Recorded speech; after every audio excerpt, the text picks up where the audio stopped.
வணக்கம். இது பரிதி ஊடகத்தின் காலை நேர பிரதான செய்திகள். முதலில் தலைப்புச் செய்திகள். தமிழ் கட்சிகள் ஒன்றாக இணைவது சாத்தியமில்லை, சுமந்திரன் உறுதி. அனுர தரப்பின் இரட்டை முகம் மன்னாரில் அம்பலம், மக்கள் வெளிப்படையான கருத்து. சர்ச்சையாகும் தமிழ் பிரதேச செயலகம், சிஐடியுடன் தொடர்பா, ஹிஸ்புல்லா மீது விசாரணைகள் நடத்த கோரிக்கை. யாழ்ப்பாணத்தில் மாணவியின் மரணத்தால் பெரும் சோகம், அதிர்ச்சி கொடுத்த உடற்கூற்று பரிசோதனை. சிறையிலிருந்து பிள்ளையான் அனுப்பிய கடிதம், சிஐடி விசாரணையில் மாநகர சபை முதல்வர்.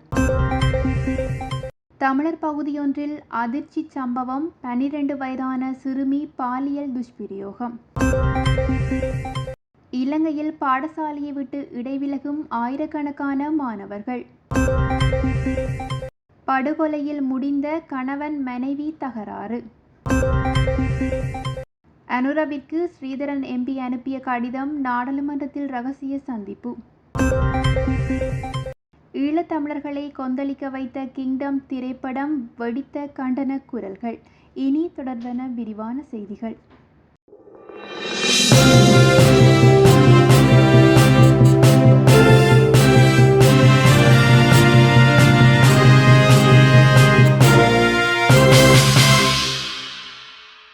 தனிநாடு இல்லாமல் தங்களை ஆளக்கூடிய சுயாட்சி முறைக்கு எல்லா தமிழ் கட்சிகளும் ஒன்றிணைவது என்பது சாத்தியமில்லாத ஒன்று என சட்டத்தரணி சுமந்திரன் தெரிவித்துள்ளார். அணுகுமுறைகளில் காணப்படும் வித்தியாசம், அரசாங்கத்துடன் சேர்ந்து பயணிக்கும் ஒரு தரப்பு இல்லையெனில், அரசாங்கத்துடன் சேர்ந்து பயணிக்காது தாங்கள் தனியாக பயணிக்கும் ஒரு தரப்பு மற்றும் முரண்டு பிடித்து கொண்டு முழுமையான எதிர்ப்பு அரசியல் அல்ல எனவும் ஒரு தரப்பு உள்ளது. இந்நிலையில் அணுகுமுறையில் பலமான வித்தியாசம் இருக்கின்ற போது அதை மக்களுக்கு கொண்டு செல்லும் ஒருவருக்கு ஒருவர் குற்றம் சுமத்தித்தான் மக்களிடையில் கொண்டு செல்கின்றோம்.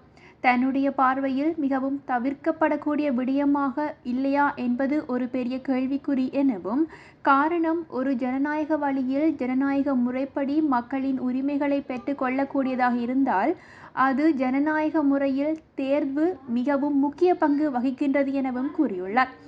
தேர்தலில் மக்கள் ஆணையை வழங்கினால்தான் மக்களின் அணியுடன் இதை நாங்கள் முன்வைக்கின்றோம் என எங்களால் தெரிவிக்க முடியும், இல்லையெனில் அதனை தெரிவிப்பது உரிமை இல்லை எனவும், ஆகவே ஆயுத போராட்டம் இல்லாத இடத்தில் ஜனநாயக சூழலில் தேர்தலின் வெற்றி பெற்றால்தான் மக்களை நாங்கள் பிரதிநிதித்துவப்படுத்த முடியும் எனவும், இவ்வாறான சூழ்நிலையில்தான் நாங்கள் இருக்கின்றோம் என்ற அடிப்படையில் ஒன்றாக இருந்தால் கூடுதலான மக்கள் ஆணையை பெறலாம் என்பது சரி, ஆனால் வித்தியாசமான அணுகுமுறை இருக்கின்ற போது இது சாத்தியமில்லை எனவும் சுமந்திரன் தெரிவித்துள்ளார்.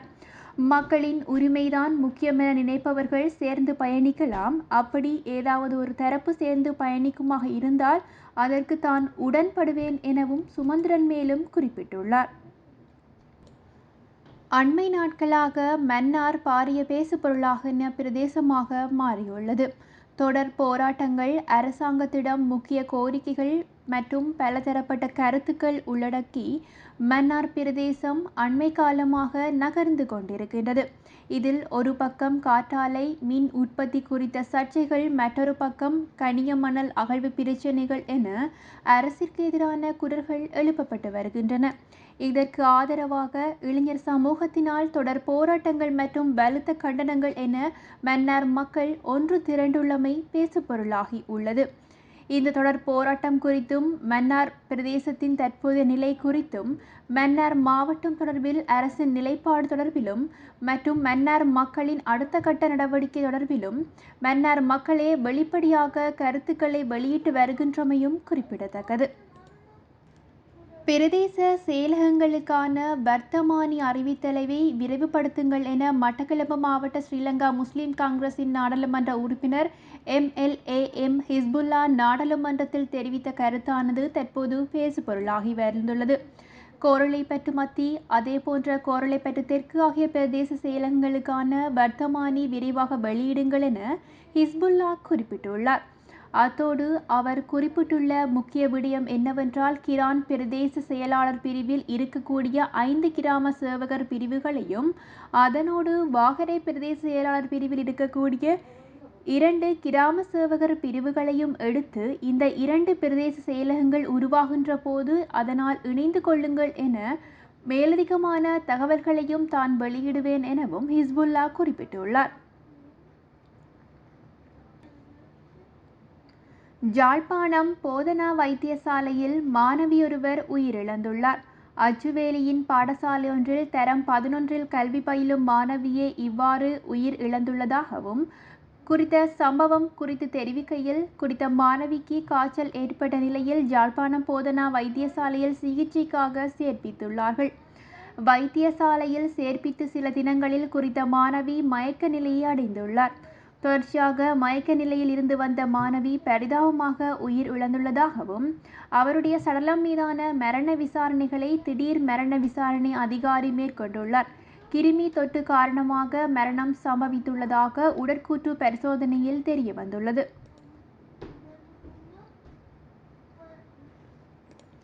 சிறையில் தடுத்து வைக்கப்பட்டுள்ள பிள்ளையான் என அழைக்கப்படும் சிவநேசதுரை சந்திரகாந்தனால் அனுப்பி வைக்கப்பட்டுள்ள கடிதம் தொடர்பில் மட்டக்களப்பு மாநகர சபை முதல்வர் சிவம் பாக்கியநாதனிடம் குற்றப்புலனாய்வு திணைக்களத்தினர் விசாரணைகளை நடத்தியுள்ளார்கள். மட்டக்களப்பில் புனர் நிர்மாணிக்கப்பட்ட பொது நூலகத்தை திறந்து மக்கள் பாவனைக்கு கையளிக்குமாறு வலியுறுத்தி சிறையில் உள்ள பிள்ளையான் கையெழுத்திட்ட கடிதம் ஒன்று சமூக வலைதளங்களில் பரவியுள்ளது. அந்த கடிதம் கடந்த 30ஆம் திகதி மட்டக்களப்பு மாநகர சபை முதல்வருக்கு அனுப்பப்பட்டுள்ளதாக குறித்த கடிதம் மூலம் தெரிவிக்கப்பட்டுள்ளது.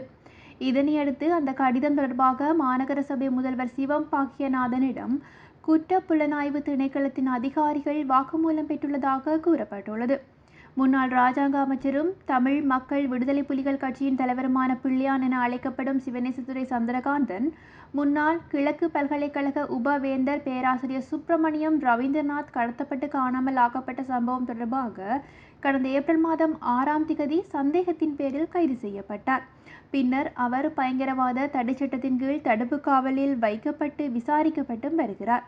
பிள்ளையான் பயங்கரவாத தடைச்சட்டத்தின் கீழ் தடுத்து வைக்கப்பட்டுள்ள சூழலில் அவரால் கடிதம் ஒன்று அனுப்பப்பட்டுள்ளதாக கூறி சமூக வலைதளங்களில் வெளியிடப்பட்டுள்ளமை தொடர்பில் குற்றப்புலனாய்வு திணைக்கள அதிகாரிகள் மாநகர சபைக்கு சென்று மாநகர சபை முதல்வரிடம் விசாரணைகளை மேற்கொண்டுள்ளதாகவும் குறிப்பிடப்பட்டுள்ளது.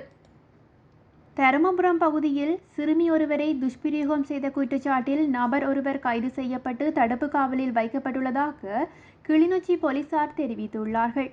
தருமபுரம் போலீஸ் பிரிவிற்குட்பட்ட பகுதியில் சிறுமி ஒருவர் துஷ்பிரயோகத்திற்குட்பட்டதாக கிராம சேவையாளர் ஒருவரினால் வழங்கப்பட்டுள்ள தகவலுக்கு அமைய தருமபுரம் போலீசார் குறித்த கைது நடவடிக்கைகளை முன்னெடுத்துள்ளார்கள்.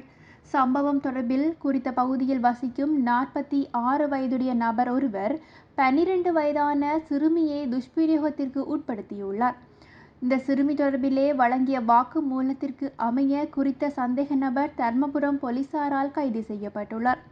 கைது செய்யப்பட்ட நபர் கிளிநொச்சி நீதிமன்றத்தில் முன்னிலைப்படுத்தப்பட்ட நிலையில் எதிர்வரும் 20ஆம் திகதி வரை அவரை தடுப்பு காவலில் வைக்குமாறு உத்தரவிடப்பட்டுள்ளது. சம்பவத்தால் பாதிக்கப்பட்ட சிறுமி மருத்துவ பரிசோதனைக்காக கிளிநொச்சி பொது வைத்தியசாலைக்கு அனுப்பப்பட்டுள்ளதாகவும் சம்பவம் தொடர்பாக மேலதிக விசாரணைகளை தருமபுரம் போலீசார் மேற்கொண்டு வருகின்றமையும் குறிப்பிடத்தக்கது. இலங்கையில் ஒவ்வொரு ஆண்டும் சுமார் 20,000 சிறுவர்கள் பாடசாலையை விட்டு இடைவிலகுவதாக பிரதமர் ஹரணி அமரசூரிய தெரிவித்துள்ளார். கல்வி சீர்திருத்தங்கள் குறித்து கலந்துரையாட கொழும்பு பேராயர் கர்தினால் மெல்கம் ரஞ்சித் ஆண்டகை நடாத்திய சந்திப்பின் போது ஹரணி அமரசூரிய இந்த விடயத்தினை குறிப்பிட்டுள்ளார். ஆண்டுதோறும் சுமார் 3 லட்சம் சிறுவர்கள் பாடசாலைக்கு சேர்க்கப்பட்டாலும் ஒரு பகுதியினர் மட்டுமே பல்கலைக்கழகத்திற்கு சேருகிறார்கள். சிலர் வெளிநாடுகளில் உயர்கல்வியை தொடர்கிறார்கள் எனவும் குறிப்பிட்டுள்ளார். இந்த கல்வி சவால்களை எதிர்கொள்ள அரசாங்கம் செயற்பட்டு வருவதாகவும் பிரதமர் குறிப்பிட்டுள்ளார். இதனிடையே தனிப்பட்ட திறமைகளை வளர்க்கும் மற்றும் அர்த்தமுள்ள வேலை வாய்ப்புக்காக மாணவர்களுக்கு தொழில்நுட்ப திறன்களை வழங்கும் கல்வி முறையின் அவசியத்தையும் கர்தினால் மெல்கம் ரஞ்சித் ஆண்டகை வலியுறுத்தியுள்ளதாக கூறப்பட்டுள்ளது. குடும்ப தகராறினால் பெண் ஒருவர் அவருடைய கணவனை வெட்டி கொலை செய்துள்ளதாக குறிப்பிடப்பட்டுள்ளது. இந்த சம்பவம் அரதுகலிய தீலுபெத்த சந்தியில் நேற்று முன்தினம் இடம்பெற்றுள்ளதாகவும் மெதநல்லவாவி பகுதியைச் சேர்ந்த 40 வயதுடைய பெண்ணே வெட்டி கொலை செய்யப்பட்டுள்ளதாகவும் கூறப்பட்டுள்ளது. இந்த கொலை சம்பவம் நீண்ட காலமாக நிலவிய குடும்ப தகராறினால் இடம்பெற்றுள்ளதாக ஆரம்பகட்ட விசாரணைகள் தெரிவித்துள்ளன. பெண்ணின் கணவர் 48 வயதுடைய சந்தேக நபர் என அடையாளம் காணப்பட்டு கைது செய்யப்பட்டுள்ளதாகவும், கொலை சம்பவம் தொடர்பிலே அரலுகலிய காவல்துறையினர் மேலதிக விசாரணைகளை மேற்கொண்டு வருவதாகவும் கூறப்பட்டுள்ளது. தமிழ் மக்களின் நீடித்து நிலைத்து போயுள்ள அரசியல் தீர்வு உள்ளிட்ட விடயங்களை பேசுவதற்காக எதிர்வரும் 22ஆம் திகதி ஒத்திவைப்பு பிரேரணை முழுநாள் விவாதமாக நாடாளுமன்றத்தில் நடைபெறவுள்ளதாக நாடாளுமன்ற உறுப்பினர் சிவஞானம் ஸ்ரீதரன் தெரிவித்துள்ளார். கடந்த மாதம் 23ஆம் திகதி நாடாளுமன்ற குழு தலைவர் என்ற ரீதியில் நாடாளுமன்ற செயலாளர் நாயகத்திற்கும் சபாநாயகருக்கும் தமிழ் மக்களின் அரசியல் தீர்வு மற்றும் நில அபகரிப்பு, மனித புதைகுழிகள் தொடர்பான விடயங்கள் பேசுவதற்காக கோரிக்கைகளை முன்வைத்துள்ளதாகவும், அதற்கான சந்தர்ப்பம் 22ஆம் திகதி வெள்ளிக்கிழமை கிடைத்துள்ளதுடன், குறித்த ஒரு நாள் விவாதத்தில் தமிழ் மக்களுக்கான அரசியல் தீர்வு உள்ளிட்ட மனித புதைகுழிக்கான சர்வதேச விசாரணை, காணி அபகரிப்பு உள்ளிட்ட விடயங்களை வலியுறுத்தியுள்ளதாகவும் ஸ்ரீதரன் எம்பி குறிப்பிட்டுள்ளார். மேலும் மன்னார் காற்றாலை தொடர்பான அமைச்சர் தொடர்பிலான சந்திப்பு மற்றும் அரசியல் கைதிகள் விடுவிப்பு உள்ளிட்ட விடயங்கள் தொடர்பாக ஜனாதிபதியிடம் பேசுவதற்கான சந்தர்ப்பத்தை கேட்டு கடிதம் அனுப்பியுள்ளதாகவும் சிவஞானம் ஸ்ரீதரன் எம்பி குறிப்பிட்டுள்ளார். தற்போது இலங்கை தமிழர்களுக்கிடையேயும் புலம்பெயர் ஈழத் தமிழர்களுக்கிடையேயும் பாரிய சர்ச்சைக்குரிய பேசுபொருளாக கிங்டம் திரைப்படம் மாறியுள்ளது. கௌதம் தினுவாரி இயக்கத்தில் விஜய் தேவர்கொண்டா மற்றும் பாக்யாஸ்ரீ போட்சே உள்ளிட்ட பலர் நடித்து கடந்த ஜூலை 31ஆம் திகதி குறித்த திரைப்படமானது வெளியிடப்பட்டுள்ளது. தமிழ் மற்றும் தெலுங்கு மொழிகளில் வெளியான குறித்த திரைப்படத்தில் ஈழத்தமிழர்களை மிக மோசமாக சித்தரித்து காட்டியுள்ளதாகவும், இந்தியாவிலிருந்து இலங்கைக்கு குடிபெயர்ந்து சென்ற ஈழத்தமிழர்களை அடிமைகள் போலவும் மற்றும் தீண்டத்தகாதவர்களைப் போலவும் நடாத்தும் காட்சிகள் இடம்பெற்றிருப்பதாகவும் கண்டனங்கள் வெளியாகி சர்ச்சையை ஏற்படுத்தியுள்ளது. இது தொடர்பிலே தமிழ் தரப்பில் பலதரப்பட்ட கண்டனங்கள் வெளியாகி இருந்ததுடன், மதிமுக பொதுச் செயலாளர் வைகோ மற்றும் நாம் தமிழர் கட்சியின் தலைவர் சீமான் ஆகியோருக்கு தங்களுடைய கண்டனங்களையும் வெளியிட்டுள்ளார்கள். திரைப்படத்தில் உள்ளடக்கப்பட்டுள்ள சர்ச்சைக்குரிய விடயங்கள், ஈழத்தமிழரின் கருத்துக்கள், இலங்கையில் படம் வெளியிடப்பட்டதன் விளைவுகள், இலங்கை அரசியல் மற்றும் பலதரப்பட்ட விடயங்கள் தொடர்பாகவும் குறித்த திரைப்படத்தில் காட்டப்பட்டுள்ளதாக கூறப்பட்டுள்ளது.